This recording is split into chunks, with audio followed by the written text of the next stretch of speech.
Hi everybody, this is Oleg. Welcome to Organ Preparedness. In this video I want to talk to you about the importance of everything being manual for SHTF scenario.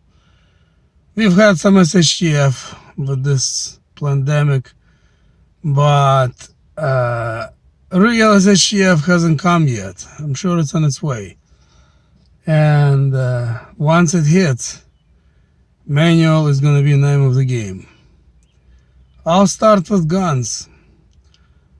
I like all sorts of guns, I like semi-automatic, it'd be cool to have full automatic just for the heck of it, although that's a terrible waste of ammunition.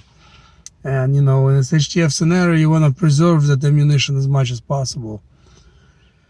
So going back to guns and rifles, bolt action, lever action, pump action shotguns, revolvers, and I'll throw in a Glock. I'm a big fan of Glock simply because it's one of the most reliable guns out there. I'm not saying it's the only one, there's others. Beretta 92 is pretty reliable, but I just like Glock for its simplicity. I think overall it will probably outlast most guns. And so even though it is semi-automatic, it deserves to be on this list, I would say. Because semi-automatics have more parts, more little tiny parts, and that's what you don't want. In crap hits defense scenario, you want the simpler, the better when it comes to firearms. And also, I would say, have 2 or 3 guns, not too many different styles and calibers. You don't want to have caliber soup in your house and have all sorts of calibers laying around. Instead, I think it's just best to concentrate on 2 or 3 calibers and call it a day. Okay, next thing, tools. Same thing with tools, if there's no electricity, your DeWalt is not gonna work, if it's electricity powered. Even if it's a battery powered, how are you gonna charge the battery? Yeah, a few people have, solar power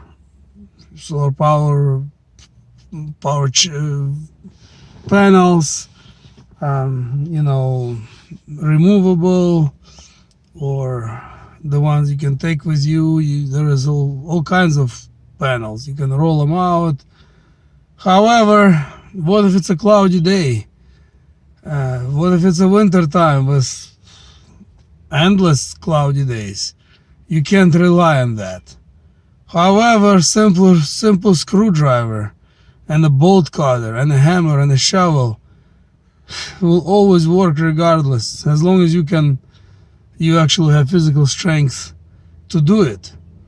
So get all the tools that you can, as much as possible, manual tools, and get the best quality tools, because last thing you want is that tool to break, and where you're gonna get a new one. You may not be able to, or you will pay for it through your nose if your tool breaks. So I would say get best possible quality tools, quality manual tools of all sorts, and that should be good. Now, cars. In this day and age, a lot of people don't even know how to drive manual transmission. However, I think it's important either to have your car, your getaway car, your SHTF bug out vehicle. It's important to have that car to be equipped with manual transmission for a few different reasons. Let's say your battery dies. Of course, as a prepper, you shouldn't let your battery to be dead, but truth is, if you don't know when crap will hit the fan, and you're not gonna run out and change battery every couple of years, when they supposed to last 4, 5, 6 years. So what if your battery was working fine, but for whatever reason its lifespan was shorter than expected, and one day you need to start, crap is hitting the fan, you need to bug out, and your car doesn't start. If you have an automatic transmission, that's exactly where you're gonna stay. You're not gonna go anywhere. But manual transmission car, however, even with a bad battery, if it's parked on a hill, that's another thing. If you live on a hill, always park your car facing down. That way, in case of a dead battery, you don't need additional help. You can just roll down the hill, pop the clutch, and start your car. I've done it. I'm sure most people who have manual transmission cars or have driven them, I'm sure they have started them that way.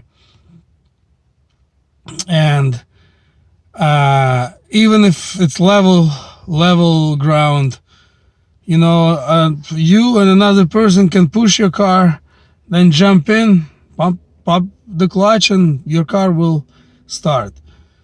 So manual transmission car also is essential to know how to drive it. What if you're in a situation where it's not even your car, but it's a crazy Mad Max type of scenario, end of the world sort of scenario, and there is a car that has gas in it and you can use it to get away, but it's a manual. Are you gonna be able to drive it? Or what if you're bugging out with somebody and their car is manual and they get wounded or injured severely and they're unable to drive? If you know how to drive a manual, there is another possible thing that will save your life. So in my opinion, if you don't know how to drive a manual, if you don't have a manual car, even if you don't get a car with a manual transmission, there's not a lot of them left. There's not a lot of cars with manual that you can buy new anymore. But at least learn how to drive one. And last but not least is actually your body. Your body, is it able to dig and hammer and hit and climb and do all sorts of manual labor with your body? Same thing, most people these days are soft. Most people are unable to do a lot of physical work for a prolonged period of time. So therefore, you need to condition your body for it. I started to do something new. I try to walk every day 2 miles. And now, with a little 10-pound dumbbell that I do various exercises with while I'm walking. Additionally, what I started doing now is I also have a backpack with 2 gallons of water in it. 2 gallons of water, that's approximately, 12 kilos, no less, no, sorry. That's approximately 8 kilos, which makes it, give or take, 16 pounds. I know it's not a lot, but, I want to actually put some more water in it. I want to have, 25 pounds or so in my backpack while I'm just walking my daily routine walk. The more the better, but again, you need to start conditioning yourself a little and work your way up. So hopefully this video was useful. If it is, please thumbs it up, and don't forget to subscribe if you haven't. Ring that notification bell, and we'll see you in the next upload. Thanks for watching.